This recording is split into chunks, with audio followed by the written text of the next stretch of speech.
दिखावा करने में हम भारतीयों का कोई सानी नहीं है। मैं ऐसा क्यों कह रहा हूं, जरा ध्यान से सुनेगा। सबसे पहला, शीशे के सामने आईफोन से सेल्फी लेना ताकि लोगों को यह पता लग सके कि हमारे पास आईफोन है।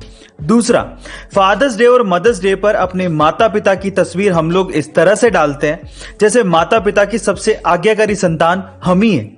तीसरा, हमारे पास महंगे होटल में खाने के लिए पैसे होते हैं लेकिन सब्जी वाले को 20 रुपए देने से भी हम लोग कतराते हैं और इसके लिए उनसे हम लोग बार्गेनिंग करते हैं। और चौथा और सबसे महत्वपूर्ण कारण, एक दिन की शादी के लिए हम लोग जिंदगी भर की कमाई शादियों में लगा देते हैं। गाइस, आप इससे कितना इत्तेफाक रखते हैं कमेंट सेक्शन में जरूर लिखिएगा। कभी कभार कुछ लोग कुछ ऐसा कर जाते हैं जिसे देखने के बाद इंसानियत पर भरोसा और भी ज्यादा बढ़ जाता है। कुछ ऐसा ही किया WWE फाइटर ट्रिपल एच ने। एक्चुअली हुआ कुछ यूं कि एक बच्चे को कैंसर था और उसकी आखिरी ख्वाहिश ये थी कि वो ट्रिपल एच के साथ फाइट लड़ना चाहता था। ट्रिपल एच ने ना सिर्फ फाइट लड़ी बल्कि उस छोटे से बच्चे के पंच से नीचे गिर के उसको विनर बना के जो जेस्चर दिखाया वो काबिले तारीफ था, जिसने मेरा तो दिल जीत लिया। जरा देखिए।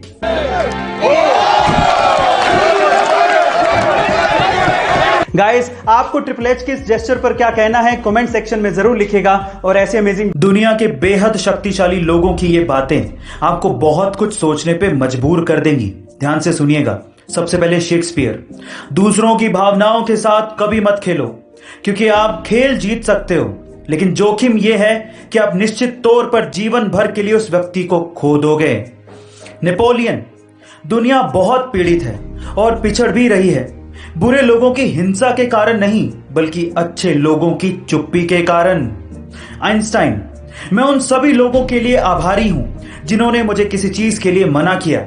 अभी मैं जो यह हूं उन्हीं की वजह से हूं क्योंकि अब वो सब चीजें मैं खुद कर पा रहा हूं। उसके बाद लास्ट में स्वामी विवेकानंद, सारी शक्ति तुम्हारे भीतर है, आप कुछ भी और सब कुछ कर सकते हैं, उस पर विश्वास करो, यह मत मानो कि तुम कमजोर हो। गाइस, आपको ये वीडियो कैसा लगा कमेंट सेक्शन में जरूर लिखिएगा। रिसेंटली आपने सुना होगा कि PSG यानी कि पेरिस सेंट जर्मन क्लब ने मेसी के साथ 2 साल का कॉन्ट्रैक्ट किया है और उस 2 साल के कॉन्ट्रैक्ट के एवज में मेसी को 305 करोड़ रुपए फी और 250 करोड़ रुपए बोनस मिलेगा। ओह माय गॉड, इतना ज्यादा पैसा। पर सवाल यह है कि मेसी को इतना बड़ा ऑफर क्यों दिया गया? क्या आप जानते हैं? चलिए मैं आपको बताता हूं। जिस वक्त मेसी के साथ कॉन्ट्रैक्ट साइन हुआ उसके 24 घंटे के अंदर अंदर PSG ने 8,32,000 मेसी के नाम की जर्सियां बेच डाली जिससे क्लब को 781 करोड़ रुपए का फायदा हुआ। अब आप समझ गए होंगे कि PSG इतना बड़ा ऑफर या इतने सारे पैसे मेसी को क्यों देना चाहती थी। गाइस, ऐसे अमेजिंग फैक्ट बड़ी बड़ी कंपनियां आपके दिमाग के साथ खेल के किस तरह से ज्यादा माल आपको बेच देती हैं, इसका एक और एग्जांपल सुनिएगा, बड़ा मजेदार है। कंपनियां क्या करती हैं कि एक ही प्रोडक्ट के अलग अलग साइज या क्वांटिटी का पैक निकाल देती हैं, जैसे कि small pack, medium pack, large pack. इससे ज्यादातर लोगों का ध्यान भटक जाता है जिससे वो प्रोडक्ट के बारे में ना सोचकर ये सोचने लगते हैं कि मैं कौन सा पैक खरीदूं, मुझे कौन सा सस्ता पड़ेगा, स्मॉल, मीडियम या लार्ज। मजे की बात यह भी है कि कंपनियां स्मॉल पैक और लार्ज पैक के बीच में प्राइसिंग का ज्यादा डिफरेंस नहीं रखती।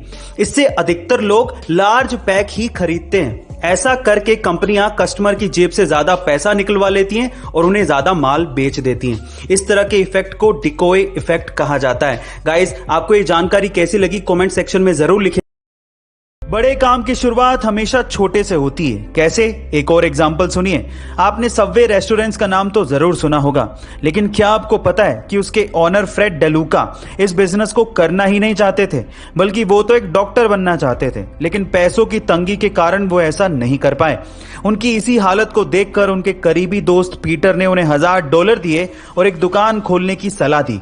उस दुकान में उन्होंने सैंडविच बेचना शुरू किया, फिर एक दुकान से धीरे धीरे उन्होंने एक रेस्टोरेंट खोला, फिर एक रेस्टोरेंट से हजारों रेस्टोरेंट खड़े कर दिए और आज पूरी दुनिया में 40,000 से ज्यादा सबवे के रेस्टोरेंट्स हैं और अकेले भारत में 500 से ज्यादा रेस्टोरेंट्स हैं। गाइस, इसीलिए कहते हैं कि छोटे से ही शुरुआत करिए, पर जरूर करिए। अगर आप भी छोटे से शुरुआत करके इन्वेस्टमेंट करना चाहते हैं तो डिस्क्रिप्शन बॉक्स में डीमैट अकाउंट के लिंक्स दिए हैं, फटाफट से जाके खुलवाइए और अपनी इन्वेस्टमेंट्स आज से शुरू करिए। इस दुनिया में कोई अमीर है तो कोई गरीब, पर सवाल यह है कि इतना फर्क है क्यों? इसके पीछे की सबसे बड़ी वजह है सोच। अमीर और गरीब की सोच में आखिर क्या फर्क होता है, यह मैं आपको बताता हूं। सबसे पहला फर्क है कि गरीब लोगों के बारे में बात करता है, लेकिन अमीर आइडिया के बारे में बात करता है। दूसरा, गरीब यह सोचता है कि मैं अपना समय बेचकर पैसा कैसे कमाऊं, लेकिन अमीर यह सोचता है कि मैं पैसे से पैसा कैसे कमाऊं, वो अपना समय नहीं बेचता। और तीसरा, गरीब सिर्फ तेजी से बातें करता है, लेकिन अमीर तेजी से काम करता है। यही सबसे बड़ा फर्क है। गाइस, अगर आपको भी अमीर बनना है तो अमीरों वाली आदतें अपनाओ। कई लोग इतना दिमाग कैसे लगा लेते हैं समझना बेहद मुश्किल है। ऐसा ही दिमाग लगाया एक चाइनीज आदमी ने। उस बंदे ने एक फ्लाइट का फर्स्ट क्लास टिकट खरीदा, जिसके साथ में वीआईपी लाउंज का एक्सेस और उसका खाना एब्सोल्युटली फ्री था। अब उस बंदे ने क्या किया, ध्यान से सुनेगा। वो सबसे पहले वीआईपी लाउंज गया, वहां पर फ्री का खाना खाया और उसके बाद अपनी टिकट को रीस्केड्यूल करवा दिया। फिर से अगले दिन आया, फिर से वो वीआईपी लाउंज गया और वहां का फ्री का खाना खाया और उसके बाद उसी टिकट को फिर से रीस्केड्यूल करवा दिया। और ऐसे करके उसने कम से कम 300 बार अपनी टिकट को रीस्केड्यूल करवाया और 300 बार वीआईपी खाना फ्री में खाया। और हद तो तब हो गई जब उसने उस टिकट को फाइनली कैंसिल करवा दिया और उसको सारा का सारा अमाउंट रिफंड मिल गया। हद हो गई। गाइस, आपको इस बंदे के दिमाग के बारे में क्या कहना है, कमेंट सेक्शन में जरूर लिखेगा। और ऐसे अमेजिंग वीडियोस के लिए शेयर, सब्सक्राइब एंड लाइक। मिलता है अगली